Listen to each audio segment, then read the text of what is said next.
بالله من الشيطان الرجيم. بسم الله الرحمن الرحيم. أتى أمر الله فلا تستعجلوه سبحانه وتعالى عما يشركون. ينزل الملائكة بالروح من أمره على من يشاء من عباده أن أنذروا أنه لا إله إلا أنا فاتقون. خلق السماوات والأرض بالحق تعالى عما يشركون. خلق الإنسان من نطفة فإذا هو خصيم مبين.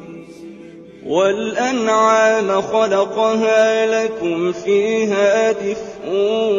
ومنافع ومنها تأكلون. ولكم فيها جمال حين تريحون وحين تسرحون. وتحمل أثقالكم إلى بلد لم تكونوا بالغيه إلا بشق الأنفس إن ربكم لرؤوف رحيم. والخيل والبغال والحمير لتركبوها وزينة ويخلق ما لا تعلمون. وعلى الله قصد السبيل ومنها جائر ولو شاء لهداكم أجمعين. هو الذي أنزل من السماء ماء لكم منه شراب ومنه شجر فيه تسيمون. ينبت لكم به الزرع والزيتون والنخيل والأعناب ومن كل الثمرات إن في ذلك لآية لقوم يتفكرون. وسخر لكم الليل والنهار والشمس والقمر والنجوم مسخرات بأمره إن في ذلك لآيات لقوم يعقلون. وما ذرأ لكم في الأرض مختلفا ألوانه إن في ذلك لآية لقوم يذكرون. وهو الذي سخر البحر لتأكلوا منه لحما طريا وتستخرجوا منه حلية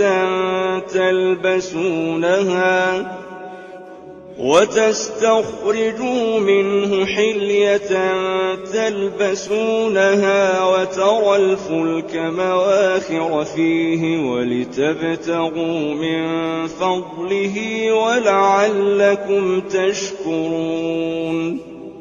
وألقى في الأرض رواسي أن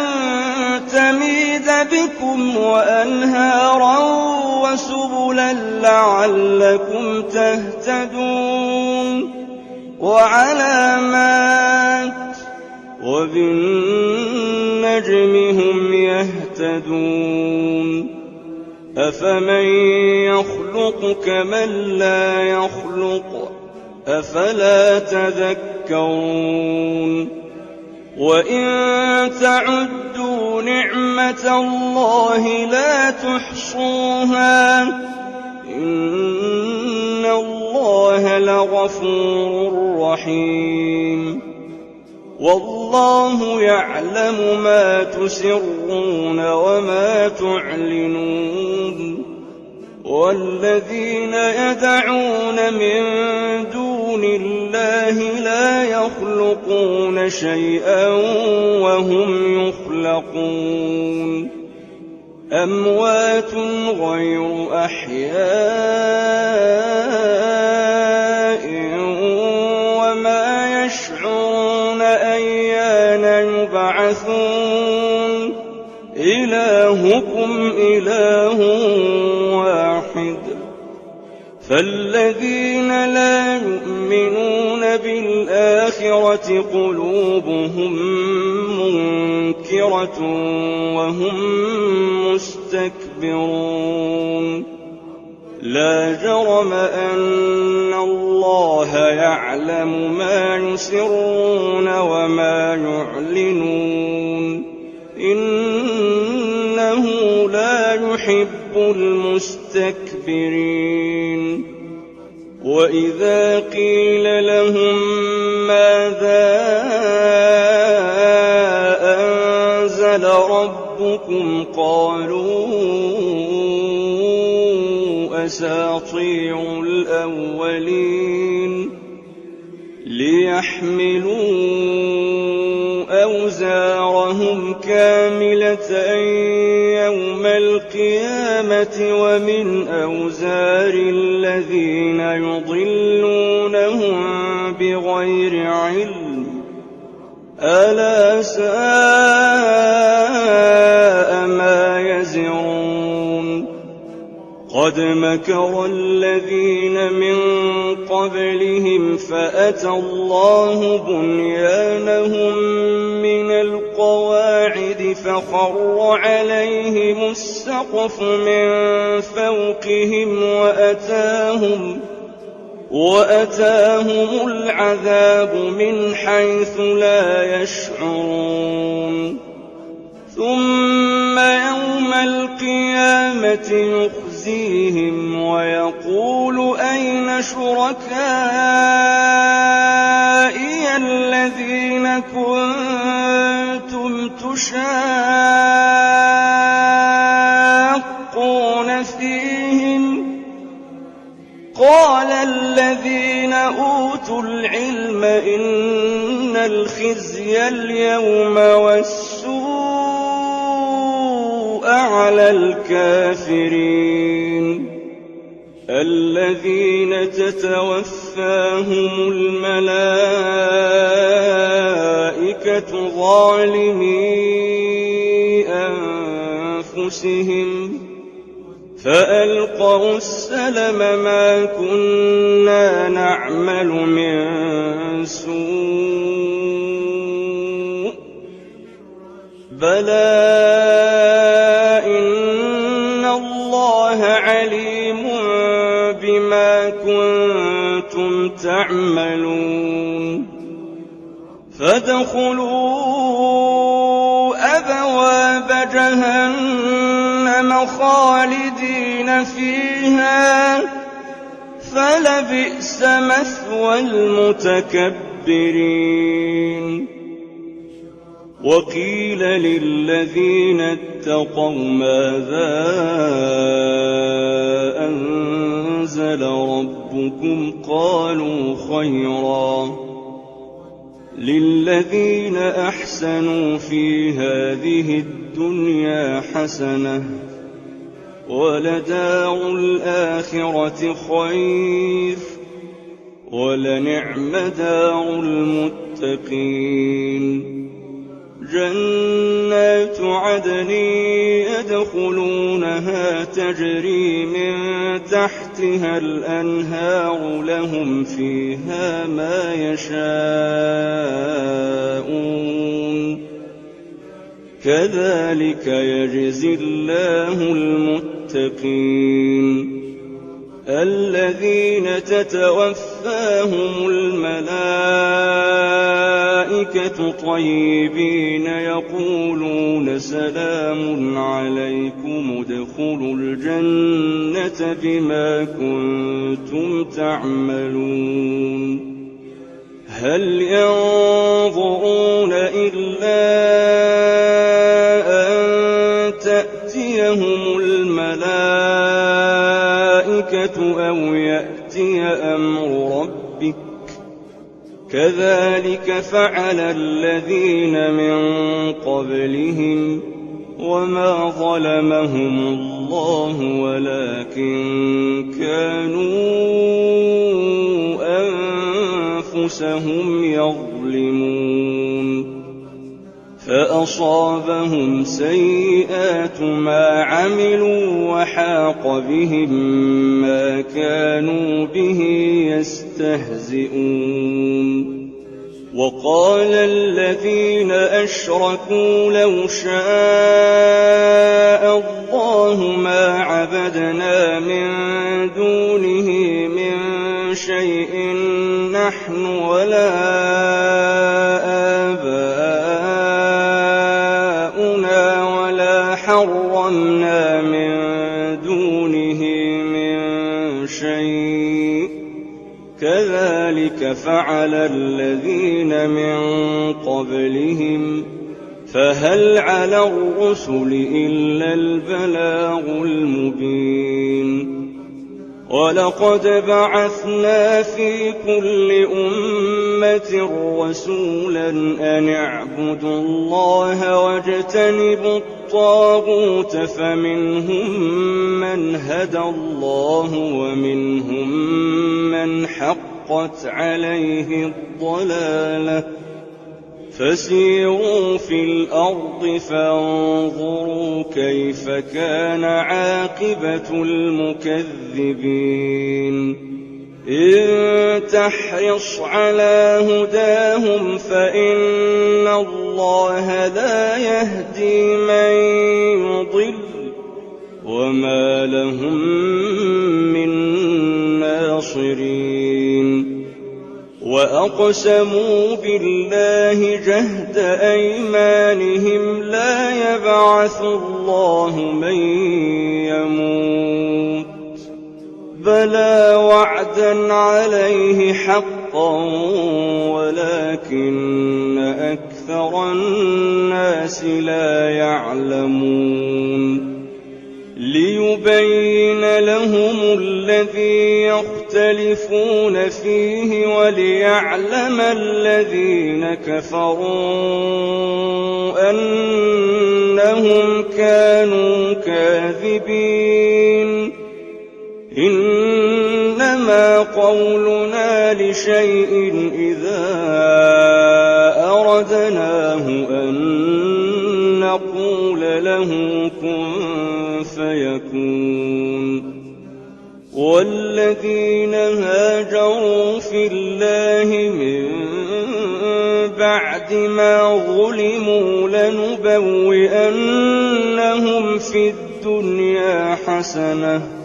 ولأجر الآخرة أكبر لو كانوا يعلمون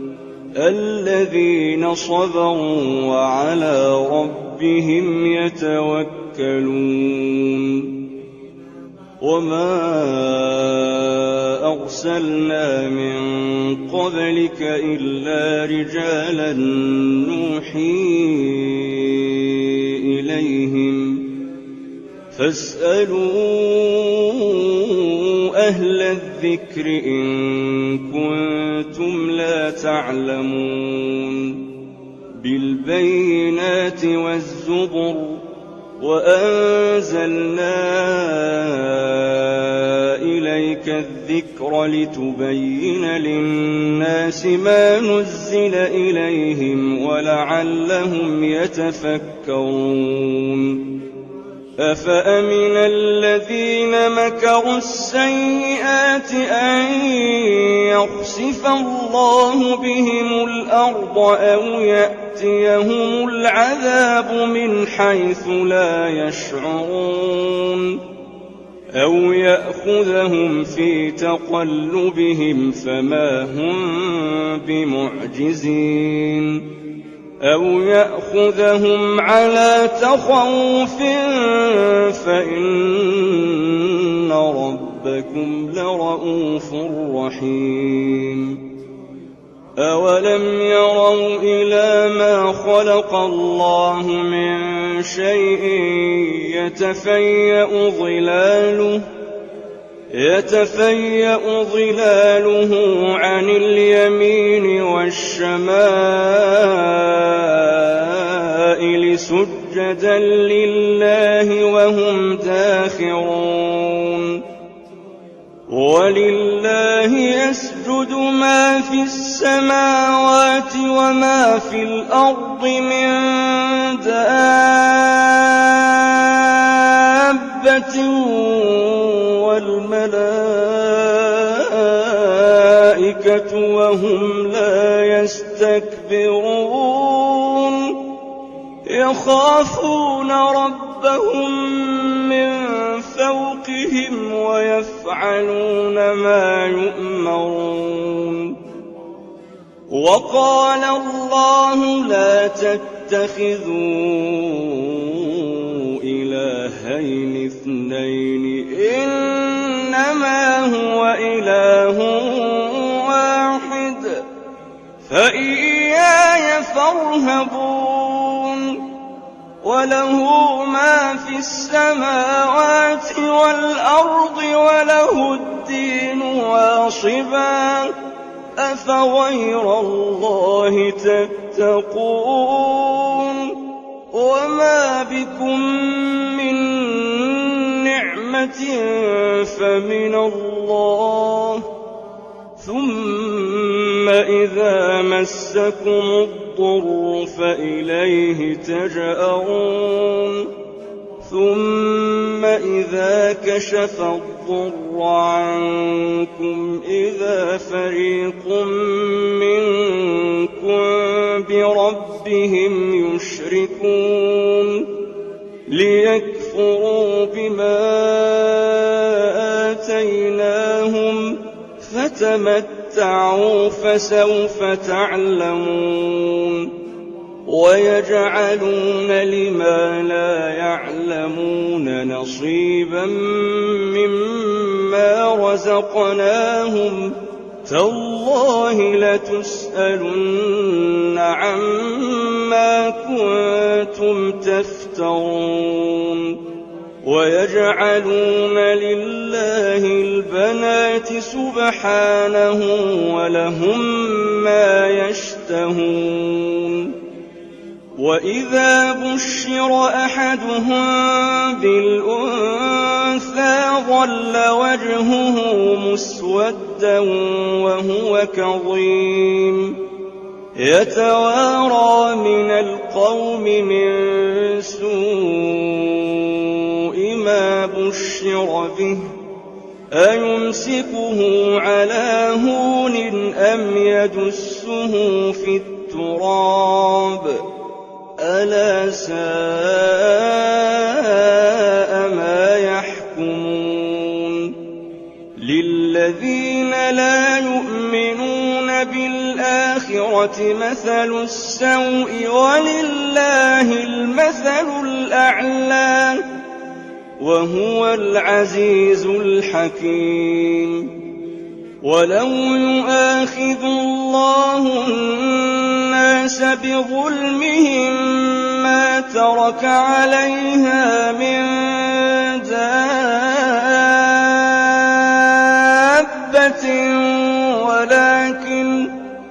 ولكن يؤخرهم إلى أجل مسمى فإذا جاء أجلهم لا يستأخرون ساعة ولا يستقدمون يستقدمون ويجعلون لله ما يكرهون وتصف ألسنتهم الكذب أن لهم الحسنى لا جرم أن لهم النار وأنهم مفرطون تالله لقد أرسلنا إلى من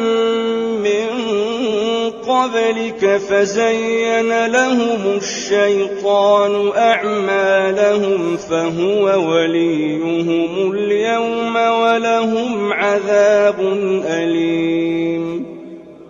وما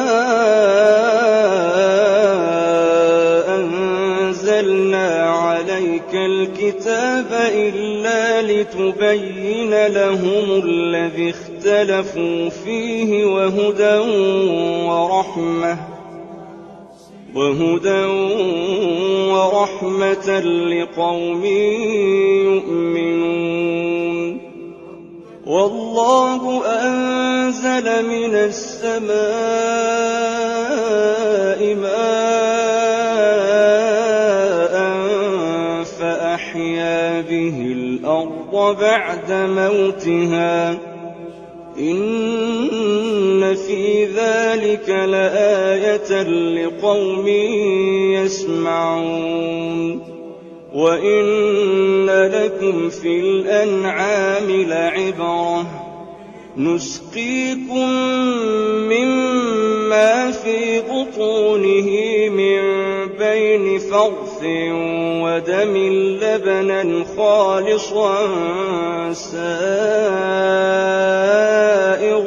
للشاربين ومن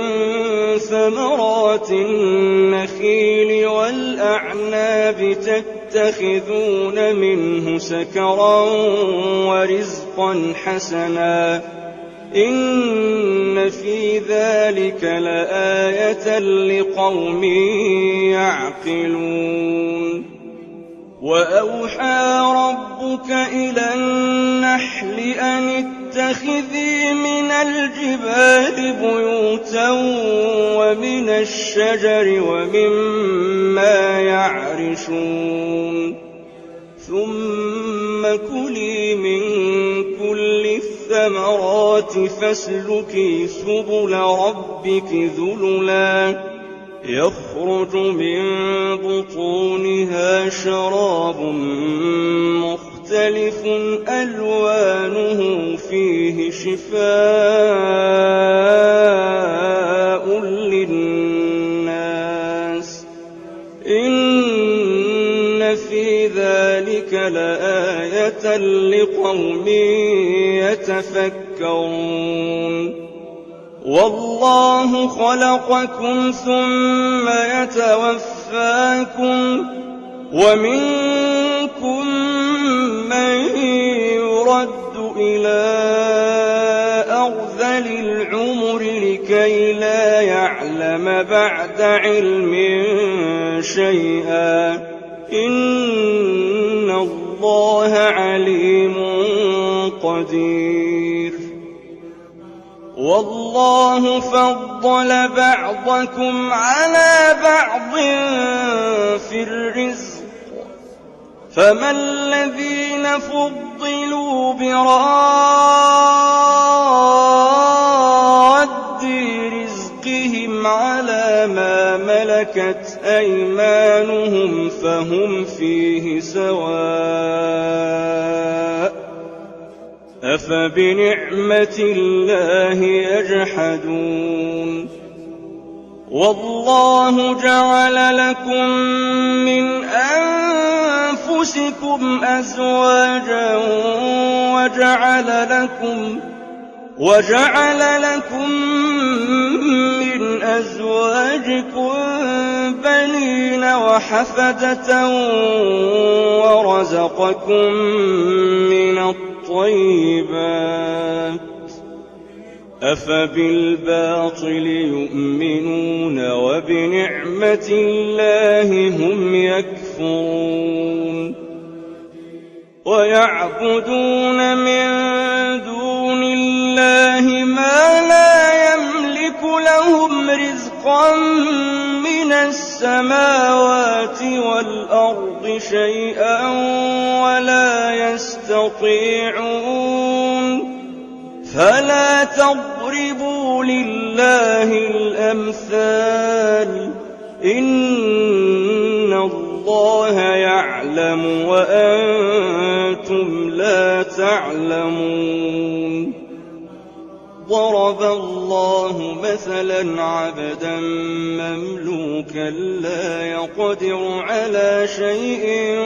ومن رزقناه منا رزقا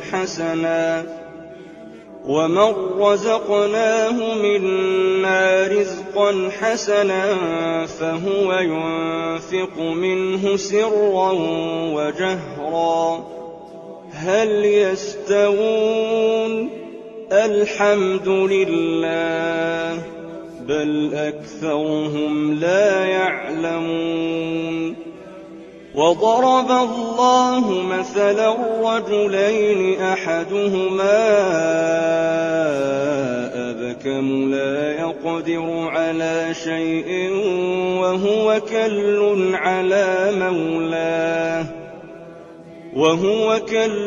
على مولاه أينما يوجهه لا يأتي بخير هل يستوي هو ومن يأمر بالعدل وهو على صراط مستقيم ولله غيب السماوات والأرض وما أمر الساعة إلا كلمح البصر أو هو أقرب إن الله على كل شيء قدير والله أخرجكم من بطون أمهاتكم لا تعلمون شيئا وجعل لكم السمع والأبصار والأفئدة لعلكم تشكرون ألم يروا إلى الطير مسخرات في جو السماء ما يمسكهن إلا الله إن في ذلك لآيات لقوم يؤمنون والله جعل لكم من بيوتكم سكنا وجعل لكم من جلود الأنعام بيوتا تستخفونها يوم ظعنكم ويوم إقامتكم ومن أصوافها وأوبارها وأشعارها أثاثا ومتاعا إلى حين والله جعل لكم مما خلق ظلالا وجعل لكم من الجبال أكنانا وجعل لكم سرابيل تقيكم الحر وسرابيل تقيكم بأسكم كذلك يتم نعمته عليكم لعلكم تسلمون فإن تولوا فإنما عليك البلاغ المبين يعرفون نعمة الله ثم ينكرونها وأكثرهم الكافرون ويوم نبعث من كل أمة شهيدا ثم لا يؤذن الذين كفروا ولا هم يستعتبون وإذا رأى الذين ظلموا العذاب فلا يخفف عنهم ولا هم ينظرون وإذا رأى الذين أشركوا شركاءهم قالوا ربنا هؤلاء شركاؤنا الذين كنا ندعو من دونك فألقوا إليهم القول إنكم لكاذبون وألقوا إلى الله يومئذ السلم وضل عنهم ما كانوا يفترون الذين كفروا وصدوا عن سبيل الله زدناهم عذابا فوق العذاب بما كانوا يفسدون ويوم نبعث في كل أمة شهيدا عليهم من أنفسهم وجئنا بك شهيدا على هؤلاء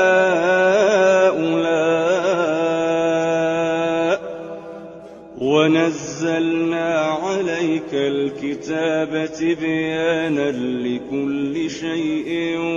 وهدى ورحمة وبشرى للمسلمين إن الله يأمر بالعدل والإحسان وإيتاء ذي القربى وينهى عن الفحشاء والمنكر والبغي يعظكم لعلكم تذكرون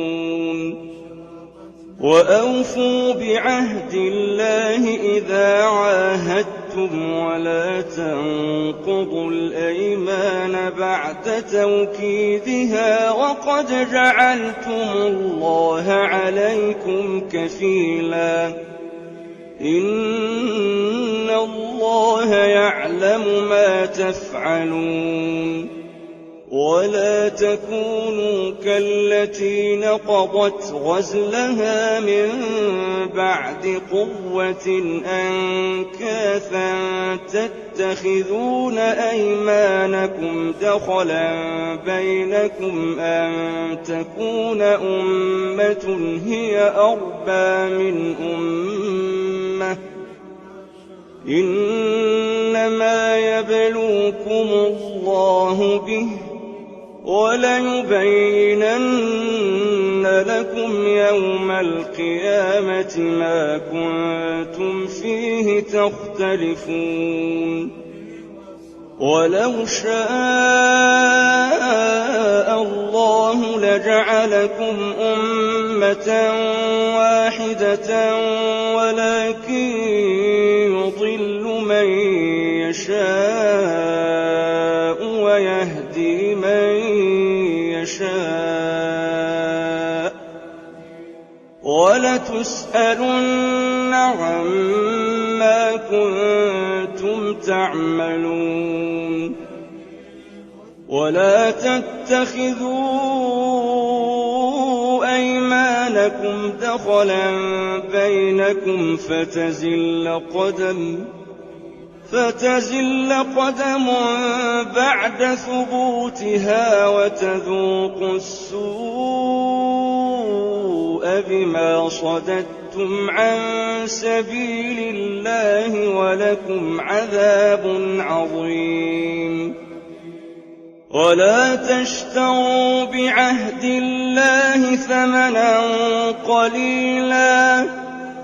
إنما عند الله هو خير لكم إن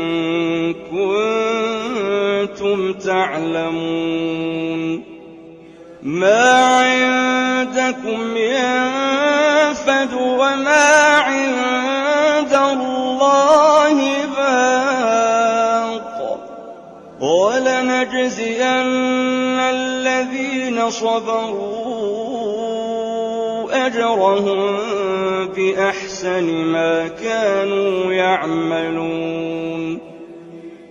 من عمل صالحا من ذكر أو أنثى وهو مؤمن فلنحيينه حياة طيبة ولنجزينهم أجرهم بأحسن ما كانوا يعملون فإذا قرأت القرآن فاستعذ بالله من الشيطان الرجيم إنه ليس له سلطان على الذين آمنوا وعلى ربهم يتوكلون إنما سلطانه على الذين يتولونه والذين هم به مشركون وإذا بدلنا آية مكان آية والله أعلم بما ينزل قالوا إنما أنت مفتر بل أكثرهم لا يعلمون قل نزله روح القدس من ربك بالحق ليثبت الذين آمنوا وهدى وبشرى للمسلمين ولقد نعلم أنهم يقولون إنما يعلمه بشر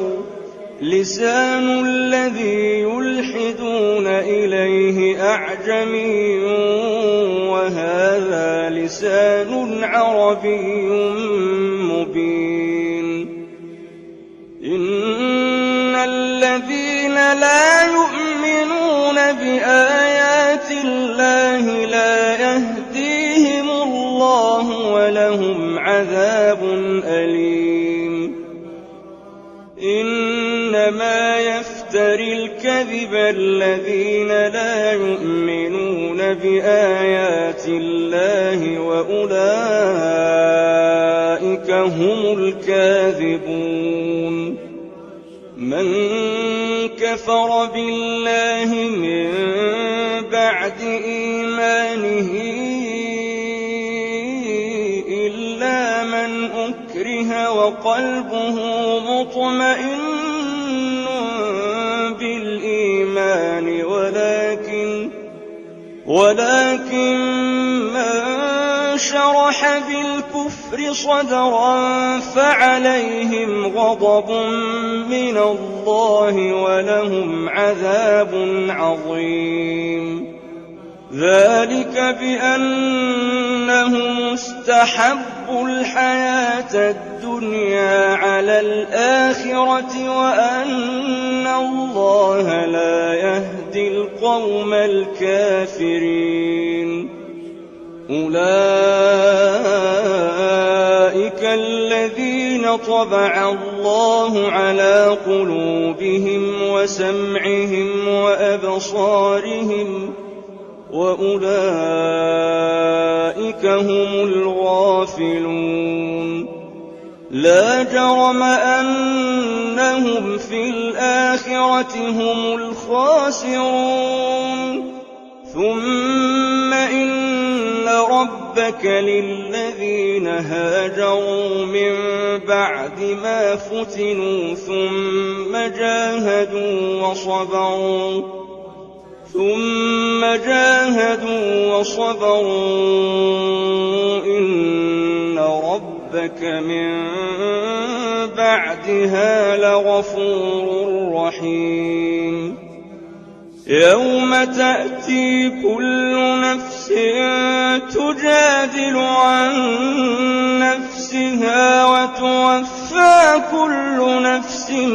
ما عملت وهم لا يظلمون. وضرب الله مثلا قرية كانت آمنة مطمئنة يأتيها رزقها رغدا من كل مكان فكفرت بأنعم الله فأذاقها الله لباس الجوع والخوف بما كانوا يصنعون. ولقد جاءهم رسول منهم فكذبوه فأخذهم العذاب وهم ظالمون. فكلوا مما رزقكم الله حلالا طيبا واشكروا نعمة الله إن كنتم إياه تعبدون. إنما حرم عليكم الميتة والدم ولحم الخنزير وما أهل لغير الله به، فمن اضطر غير باغ ولا عاد فإن الله غفور رحيم. ولا تقولوا لما تصف ألسنتكم الكذب هذا حلال وهذا حرام لتفتروا على الله الكذب. إن الذين يفترون على الله الكذب لا يفلحون. متاع قليل ولهم عذاب أليم. وعلى الذين هادوا حرمنا ما قصصنا عليك من قبل وما ظلمناهم ولكن كانوا أنفسهم يظلمون. ثم إن ربك للذين عملوا السوء بجهالة ثم تابوا من بعد ذلك وأصلحوا إن ربك من بعدها لغفور رحيم. إن إبراهيم كان أمة قانتا لله حنيفا ولم يك من المشركين شاكرا لأنعمه اجتباه وهداه إلى صراط مستقيم. وآتيناه في الدنيا حسنة وإنه في الآخرة لمن الصالحين. ثم أوحينا إليك أن اتبع ملة إبراهيم حنيفا وما كان من المشركين. إنما جعل السبت على الذين اختلفوا فيه وإن ربك ليحكم بينهم يوم القيامة فيما كانوا فيه يختلفون. ادع إلى سبيل ربك بالحكمة والموعظة الحسنة وجادلهم بالتي هي أحسن إن ربك هو أعلم بمن ضل عن سبيله وهو أعلم بالمهتدين وإن عاقبتم فعاقبوا بمثل ما عوقبتم به ولئن صبرتم لهو خير للصابرين واصبر وما صبرك إلا بالله ولا تحزن عليهم ولا تك في ضيق مما يمكرون إن الله مع الذين اتقوا والذين هم محسنون